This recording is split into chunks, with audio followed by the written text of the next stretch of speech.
Marcos 1 del 9 al 10.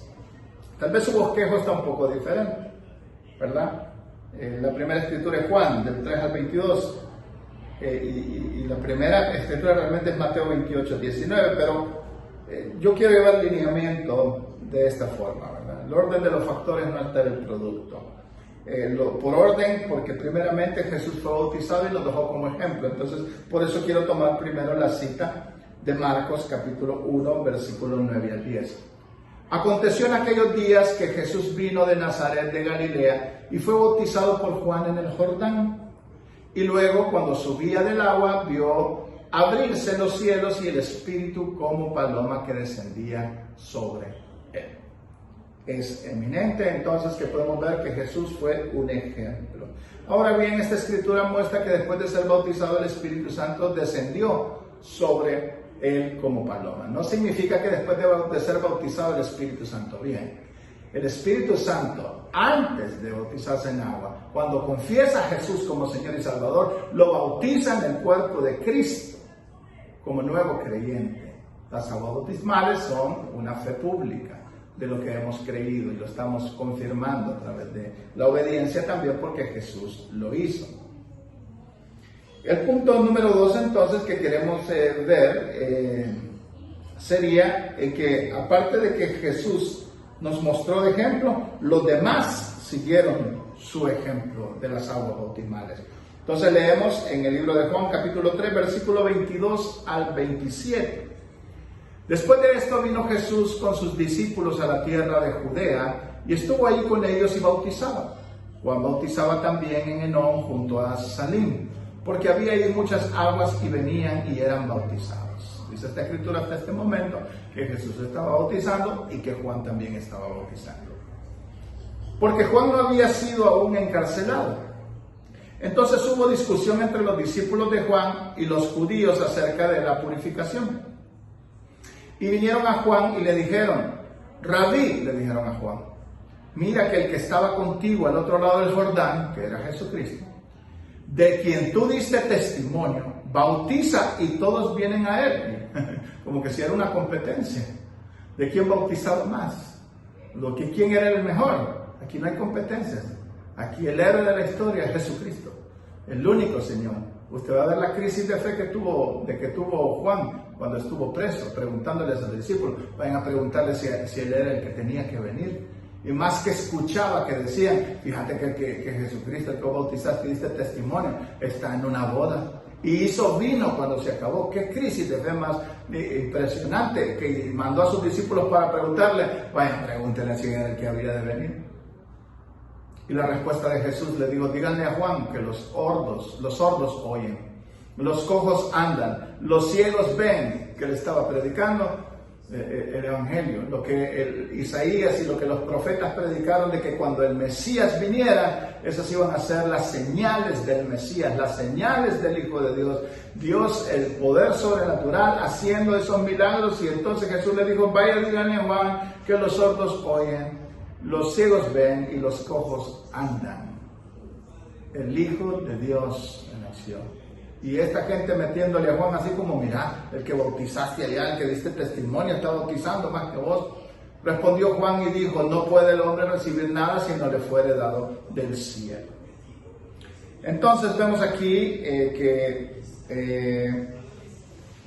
que la ordenanza de bautizarse en agua estaba cumpliéndose. Luego vemos en Mateo capítulo 28, versículo 19. Por tanto, id y haced discípulos a todas las naciones, bautizándolos en el nombre del Padre y del Hijo y del Espíritu Santo. Una comisión dada. Por tanto, id y haced discípulos a todas las naciones, bautizándolos en el nombre del Padre, del Hijo y del Espíritu Santo, porque el bautismo en agua es necesario, pero en la predicación del Evangelio el Espíritu Santo bautiza en el cuerpo de Cristo, porque en el Evangelio se le presenta el bautismo que Jesús hizo, no en agua en el Jordán, sino en el de su muerte y su resurrección. Y para ir cerrando en cuanto al bautismo en agua, en el libro de Hechos capítulo 8 Leemos lo siguiente. Tenemos primero Hechos 2:41. Así que los que recibieron su palabra fueron bautizados y se añadieron aquel día como 3,000 personas. En Hechos 2, capítulo 2, versículo 41 dice, así que los que recibieron su palabra, el mensaje de salvación, fueron bautizados por el Espíritu, primeramente por el mensaje de salvación, porque creyeron en la obra redentora de Cristo, y entonces fueron bautizados en agua y se añadieron aquel día como 3,000 personas. ¿Qué hicieron ellos? Una fe pública en las aguas, porque es un requisito, pero a la vez también es una forma de decirle a la gente la confesión que hemos hecho. Porque el agua nos salva. Y capítulo 8 de Hechos, versículo 34 al 38. Esto también es fundamental entender, porque yo hablé de la lista de requisitos que la gente pone para bautizarse en agua, de que tiene que estar hasta una semana recibiendo toda la cátedra de bautismos. Yo fui criticado una vez porque di prácticamente una clase de bautismo, como la clase que estoy dando ahorita, ¿verdad? Que no lleva más de 1 hora, o por lo más 1 hora 15 minutos. No dura ni 2 horas. Y después ya la gente, con la comprensión de lo que yo estaba hablando, estaba listo para el bautismo. Y fui criticado por un montón de pastores, diciendo, no hombre, si a nosotros nos llevan hace cuántas semanas a la doctrina del bautismo y este es el que está enseñando, y le decían a la gente, no se bautice, hombre, no se bautice. Y era tratado a ver yo como que esta escritura es fundamental para dejar claro eso. Yo quiero dejar bien claro que hay que instruir al pueblo y que hay que dar una clase de bautismo para que tenga la comprensión correcta de lo que está haciendo en el agua. En ningún momento yo no estoy dejando de decir eso, porque la palabra es la que produce, ¿verdad? El entendimiento. Pero no que hay que estar una semana en una clase de bautismos. Y fui criticado por 1 hora que les di. Ahora mire este pasaje. ¿Qué van a decir de Felipe, esos religiosos? ¿Que Felipe estaba equivocado? Veamos lo que la Escritura dice. Respondiendo el eunuco, dijo a Felipe, te ruego que me digas de quién dice el profeta esto, de sí mismo o de algún otro. Sencillamente, el eunuco que está en la carreta está leyendo la Biblia, está en el pasaje de Isaías, no sabe si es el autor del libro de quien está hablando o de alguien más. Y entonces viene Felipe y le explica, porque de quien está hablando el profeta es de Jesucristo. Entonces Felipe, abriendo su boca y comenzando desde esta escritura, le anunció el evangelio de Jesús.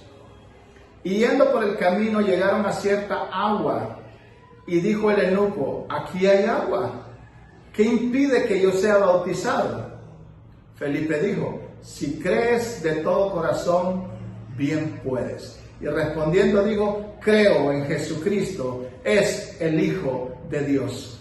Y mandó parar el carro y descendieron ambos al agua, Felipe y el eunuco, y le bautizó. Cuando subieron del agua, el Espíritu del Señor arrebató a Felipe, y el eunuco no le vio más y siguió gozoso su camino. ¿Qué impidió que fuera las aguas bautismales? Una vez tuvo la comprensión de lo que estaba leyendo, y Felipe preguntando del Evangelio, él creyó en Jesús. Felipe le pregunta, ¿crees? Si crees, entonces puedes hacerlo. Felipe le dijo, si crees de todo corazón, bien puedes. Y respondiendo dijo a él, creo. ¿Qué es lo que dijo creo? Creo que Jesucristo es el Hijo de Dios. Creyó también en el bautismo de Jesús, en la obra redentora, estaba en algún sentido salvo. Entonces, bautizado. Fue a las aguas bautismales y entonces nada lo detuvo. Por medio del bautismo en agua nosotros nos identificamos con la muerte, la sepultura y la resurrección de Jesucristo nuestro Señor. Por favor, escuchen. Por medio del bautismo en agua nosotros nos identificamos con la muerte, la sepultura y la resurrección de Jesús nuestro Señor. Nos identificamos con lo que Él hizo. Creemos su obra redentora. Y entonces lo hacemos en las aguas bautismales, creyendo que nosotros también seremos resucitados juntamente con Él, porque ese es el meollo del asunto, donde empieza esto, ¿verdad? Del bautismo. Para seguir en la doctrina, para seguir profundizando. Leamos entonces en contexto todo. En Romanos capítulo 6, versículos del 1 al 11. Entonces que vayamos a Romanos 6, versículos del 1 al 11.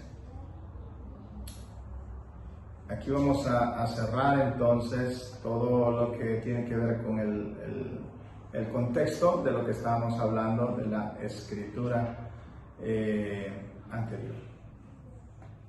Llegamos a nuestro punto, hermano, final de que íbamos a leer completamente el contexto de Romanos 6, del 1 al 11. Ahora va a ser más comprensible. Ahora que hemos visto los tipos de bautismo y el bautismo en agua, ahora veamos en el contexto lo que dice Romanos 6, versículo 1 al 11. ¿Qué pues diremos? ¿Perseveraremos en el pecado para que la gracia abunde? En ninguna manera, porque los que hemos muerto al pecado, ¿cómo viviremos aún en él? ¿O no sabéis que todos los que hemos sido bautizados en Cristo Jesús hemos sido bautizados en su muerte? Porque somos sepultados justamente con Él para muerte por el bautismo, a fin de que como Cristo resucitó de los muertos por la gloria del Padre, así también nosotros andemos en vida nueva. Porque si fuimos plantados juntamente con Él en la semejanza de su muerte, así también lo seremos en la de su resurrección. Sabiendo esto, que nuestro viejo hombre fue crucificado juntamente con Él, para que el cuerpo de pecado sea destruido, a fin de que no sirvamos más al pecado. Porque el que ha muerto ha sido justificado del pecado. Y si morimos con Cristo, creemos que también viviremos con Él. Sabiendo que Cristo, habiendo resucitado de los muertos, ya no muere. La muerte nos enseñorea más de Él. Porque en cuanto murió, al pecado murió de una vez por todas, mas en cuanto vive, para Dios vive. Así también vosotros, considerados muertos al pecado, pero vivos para Dios en Cristo Jesús, Señor nuestro. Cerramos considerando claramente que no, después de aceptar a Jesús como Señor y Salvador y identificarnos con el bautismo en agua, con su muerte y su resurrección, ya no somos esclavos del pecado. Y eso es bien claro. Tenemos el Espíritu Santo, un espíritu renovado para pelear la buena batalla de la fe y caminar en santidad. Pero como dije anteriormente, si llegamos a caer, abogado tenemos en Cristo Jesús. Pero estamos llamados para caminar en las buenas obras que Dios predestinó desde antes de la fundación de este mundo. Concluimos entonces, el bautismo en agua no es un requisito para recibir el bautismo del Espíritu Santo. Lo vimos en la clase del Espíritu Santo. Pedro fue llamado a traer por un centurión. Este centurión había tenido una visión, él diezmaba, él daba a los pobres, cumplía la ley. Pero en el sueño se le dijo que fuera a llamar a Pedro. Pedro llegó con algunos fieles de la circuncisión, lo que dice el libro de Hechos, capítulo 10, 44 y 48, y aún no había terminado el discurso, dice, cuando recibieron esa llenura y empezaron a hablar en lenguas. Cuando empezaron a hablar en lenguas, dijo el apóstol Pedro, ¿qué impide que estos hombres sean bautizados en agua si han recibido la llenura del Espíritu? ¿Qué significa eso? Que ellos, cuando Pedro estaba hablando del mensaje de Jesucristo, creyeron, les habló lo que Jesús hizo en la cruz, que hizo en la cruz, llevar nuestros pecados, el bautismo de cruz, de ir al corazón de la tierra, resucitar de entre los muertos. Creyeron que eso nos hacía salvos. Y entonces inmediatamente la presencia de Dios era tan fuerte y quería también el Señor darle un mensaje a Pedro para que no llamara inmundo lo que él había limpiado, porque los que estaban ahí también eran gentiles, no eran judíos. Y entonces quedaron atónitos porque los gentiles estaban recibiendo lo que ellos habían recibido en el día de Pentecostés, una enseñanza única para Pedro, pero a la vez única para toda la iglesia. Y nos queda claro también entonces que no necesariamente hay que recibir el Espíritu para ser bautizado en agua. No necesariamente hay que bautizarse en agua para ser salvo, porque el agua no salva, sino más bien es el mensaje de salvación que salva, y lo que hemos venido hablando de un solo Señor, una sola fe y un solo bautismo. Ese bautismo que hizo Jesús, y que cuando nosotros lo creemos, que esa obra redentora, entonces el Espíritu Santo nos bautiza en el cuerpo de Cristo, y todos somos hermanos lavados por la sangre del Cordero, y todos nos identificamos con su muerte en las aguas bautismales, en el agua, en el río. No importa si es en un río, ¿verdad? Porque esas son otras de las cosas que de repente nos faltó mencionar aquí, pero no necesariamente tiene que ser en un río, no necesariamente tiene que ser inclusive en el Jordán. El contexto es, verdaderamente, bautismo es sumergirse y luego emerger, porque eso es lo que Jesucristo hizo en el corazón de la tierra, ¿verdad? Cubrir, no como en otros lugares donde aspersión por agua y otras cosas más, con tal de que haya que tape todo por completo el cuerpo de la persona, entonces no hay ningún problema que se realice ese bautismo. Mis amados hermanos, Dios les bendiga, y hasta aquí pues entonces concluimos, finalizando para decir: la palabra de Dios no dice de ser bautizado en un lago o un río, solamente en agua. Nosotros podemos ser inmergidos en lago, río, océano, en un bautisterium, o ser bautizados conforme a lo que dice la Escritura. Concluimos. La palabra de Dios ha registrado correctamente varios bautismos. Los que nosotros observamos y hacemos están mencionados en más de un lugar en la Biblia para el creyente. Para el creyente existen 3 bautismos dentro del cuerpo de Jesucristo. El primero, 1 Corintios 12:13, que es en el cuerpo de Cristo. En el Espíritu Santo, Hechos 2:4, y el bautismo en agua, ¿verdad? Que esos son los que deben en algún sentido. Pero entre todos, Pablo concluye: un solo Señor, una sola fe y un solo bautismo. Todo se resume a uno solo. Dios les bendiga, y nos vemos hasta la próxima clase, que estaremos viendo la doctrina de la imposición de manos. Bendiciones, hermanos.